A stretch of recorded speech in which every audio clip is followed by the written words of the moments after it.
As you can see, and will very well know, cars are an essential part of everyday life. I myself have always seen the necessity of cars, but never the obsession. When my friends spent time chatting about different car makes, I was left out of the loop. I'm Alex Hoey, and today I'm going to answer the question, why do people like cars so much?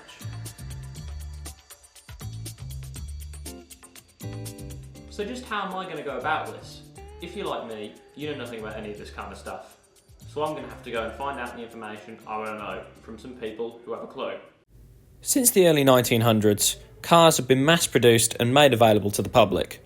Since then, like any technology, they've only gotten better, becoming faster, cooler, and more comfortable.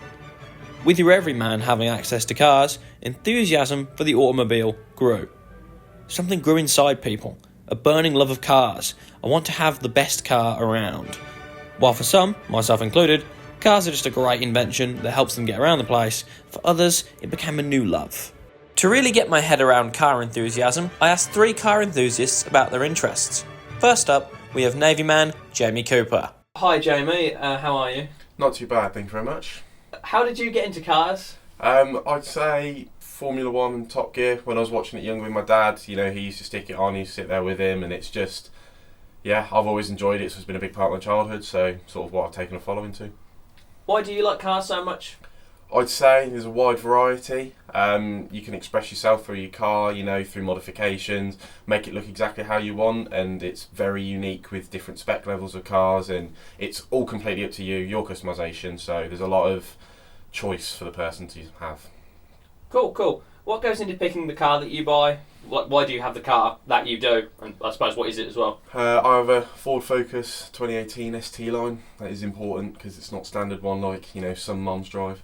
But I'd say what I went into that car, buying it from my old one, was creature comforts. So more gears, better ratio gearbox, like all the tech and stuff, and cruise control, just make it more pleasant to drive and with a little bit more power, which is still affordable insurance is the main thing. Cool. Alright, do you attend any car shows or meetups or anything like that? Yeah, quite a few. Main one's Cafe in the Machine though. It's only about 40 minutes down the road, so it's a good place to be. It's a nice community. It's always fresh people and some recurring, so you get some different types of cars every week, and it's enjoyable place. Are you in love with your car, Jamie? Yeah, look at it quite a lot. I enjoy it. It's why I bought it as well. To go back to your other question, I like the looks of it. I like how quick it is. Wish it was quicker, but yeah, I'd say so. Alright, cool. Final question. If you had all the money in the world, what car would you get? Lamborghini Aventador, definitely. Why? Just playing a racing game back when I was younger. It's again the reason why I got into cars. It's just a car I looked at and thought it looks really cool. It's loud. It's fast. It's just childhood memory. I've loved it ever since. I assume that people's love of cars makes them want to pursue that in their professional careers. Plenty of car-related jobs exist, such as working at a car dealership, being a mechanic, being a taxi driver, car manufacturing, and many more. All these jobs are very different from each other, which shows just how many job opportunities there are. While I'm sure some of them sound more appealing than others, all of them have something to do with cars. As a media student myself, I've joined the course because of my love of film and TV. I hope that with my course I can work in the media industry. Therefore, I wonder if the same thought process applies to car enthusiasts. To find out, I asked a Birmingham City University lecturer in automotive engineering. So, why do you think people take your course? There's a variety of reasons. Some just think that they're repairing cars. They're learning how to modify them, make them quicker, slapping bigger turbos on, stuff like this. And some will have a genuine interest because of their family history. So they might just want to go to JLR, to Jaguar Land Rover, and take an engineering career there. Lots of students then find out that this isn't about repairing cars, it's really designing cars. So not design from what the shape is, but why do I put certain things into a car to make them better, faster, and so on. But also a slight change now towards like how do I make the fuel consumption going down? So I'm using less energy, electricity. What if I want to go into the electric vehicle business, like batteries and so on. So it's quite a range actually that we have. But sometimes we have to pull people away from you becoming a technician. No, you becoming an engineer. What do people on your course do after they've graduated? The students go into quite all areas. We have students that try to get directly to Jaguar Land Rover because it's the biggest employer in the area, but some find that it's not quite for me sitting in an office and doing the same thing. You know how to design the right wing mirror, you become the right wing mirror designer for the rest of your life. So they're moving on. Some actually make it to Eagle Dennis, designing trucks basically. Fire brigade trucks and stuff like this. I have had students that went into Formula One. So we had students going to Renault, for example, doing design of the wings and stuff like this. Especially when it comes to manufacturing, aerodynamics is a little bit of a different thing. But some actually just go back into standard mechanical engineering or suppliers. Big area suppliers as well, especially in the Midlands, where you might have a door, but somebody has to do the interior, and that needs to be produced. It's not produced by the OEM itself, so obviously they outsourcing it to somebody, and they design it, build it, and then supply it, for example, to JLR. Why did you become a lecturer? I like to work with people. Teaching is always a nice thing, and it gives you a variety of people that you meet. You see different ideas emerging. It's nice to see people seeing them off at the end of the degree and following their career. But yeah, that's sort of like probably the main thing, working with people and shaping their future. Why specifically that subject then? Being a petrol head. Sounds a bit wrong these days because everybody's going electric, but I had a genuine interest in not transportation, but in automotive engineering to start with. Again, history from the family, and therefore it was an interesting field to continue as a career path, but not necessarily going into industry, but staying in education. Big car buffs might want to get jobs that relate to their interests, and there's certainly options, as we mentioned earlier. In fact, the automotive industry is one of the largest by revenue. In just 2023, over 905,117 cars, 120,357 commercial vehicles, and 1.62 million engines were built in the UK. The industry employs more than 198,000 people in manufacturing. It also employs 813,000 across the wider industry. Next up on my mission was talking to another car enthusiast. Here we have technical sales representative Jake Goff. What is it about cars that you like? I suppose it's a way of sort of showcasing what you're all about. Especially the cars I'm into, they're all a bit different to one another. So that way, whatever you're into, you can make your car sort of suit you or represent you, if that makes sense. And that sort of links to the Max Power scene, which we might touch on a bit later. Do you want to go into that actually, Max Power? Yeah, so Max Power, although my car isn't the full-fledged body kit and big massive spoilers at the moment anyway, but yeah, that for me really is the pinnacle of expression through the car scene, if you like. Things have changed a little bit nowadays. I say that I wasn't even in the Max Power scene really when it was on. But I think it's something to sort of look at. It's an interesting topic, and the amount of history and heritage that the Max Power scene's got is good. How did you decide what car that you wanted? Why do you have the one that you do, and what is it actually? What kind of So car it's is it? a Citroen Saxo in Wicked Red. So it's the brother of the 106, and again it links to the heritage. That car, although it's before my time, it wasn't my first car. I mean, when that thing came out, I was fresh out of the womb. But it's got a lot of stories behind it, if you like. Are you in love with your car, Jack? Not physically, no. No. Next question. Next question. Okay, finally, if you had all the money in the world, what car would you get? Peugeot 309 GTI in black. Why? Just cool, innit?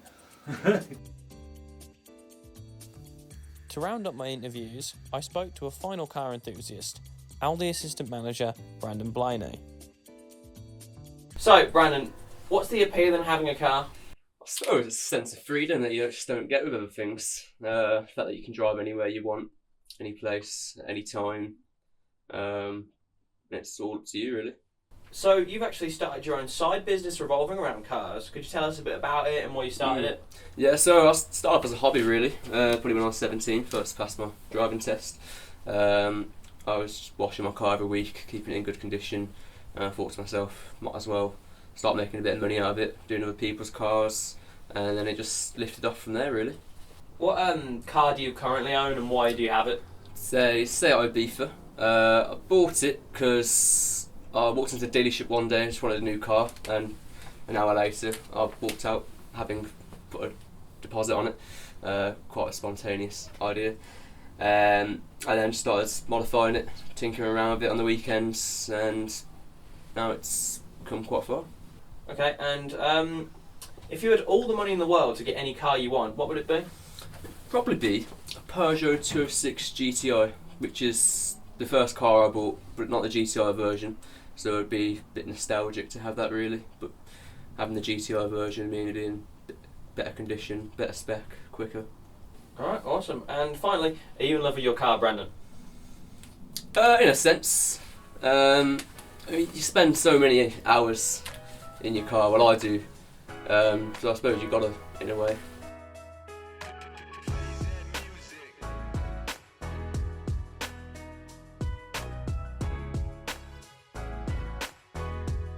Alright, so you've heard of 3 people individually. Now I've actually brought them all 3 of them, all together. Here we are. How are you all feeling? Yeah, Huh? In the flesh. In the it's flesh. he's on the other side of the car. Yeah. I thought you No, were asking for that cash then. was very much suggesting you say that. So. Okay, so in line with all the car enthusiast stuff, I'd like to ask some car enthusiasts the age-old question: which of the 3 of you has the best car? Now we'll start with Me. we'll start with Jake. Yours is in the middle. If you want to. 2 words: sex appeal. What more do you need? Apart from reliability, fuel economy, safety features. There's French as well. There's a few things it's missing, but it makes up for it with a whole lot of passion. So yeah, that's my little case for it. It's yeah. Does he not have a gear stick? Shut up. Knob. I don't have a knob at the moment. So do you think yours is the best of the 3 then, Jake? It depends. We'll get onto that later. Okay, all right. What about your back seats? No, don't. Yeah, you've got no back seats either. No. Weight reduction. They're just Did it have back seats? Did you get rid of those? yeah. How's your power steering? Yeah, this fine. Anyway, go on. Jamie, I'll tell you what. I really like the colour of your car. It's really unique. What else do you like about it apart from the colour? Yeah, Jamie, what is it about your car? What would you point to yours as being the best of the 3? Handling. Handling. Rear suspension. Rear It's really good. And I like the looks of it. In front of it looks aggressive. I quite like it. It's comfortable, as I said, creature comforts. But mainly handling over these 2. Apart from that, Jake's car. What about the engine? It's perfectly fine. What is it about what would you have to say about No, the engine? it's the Jake? different car. You're on about a different car. 2018.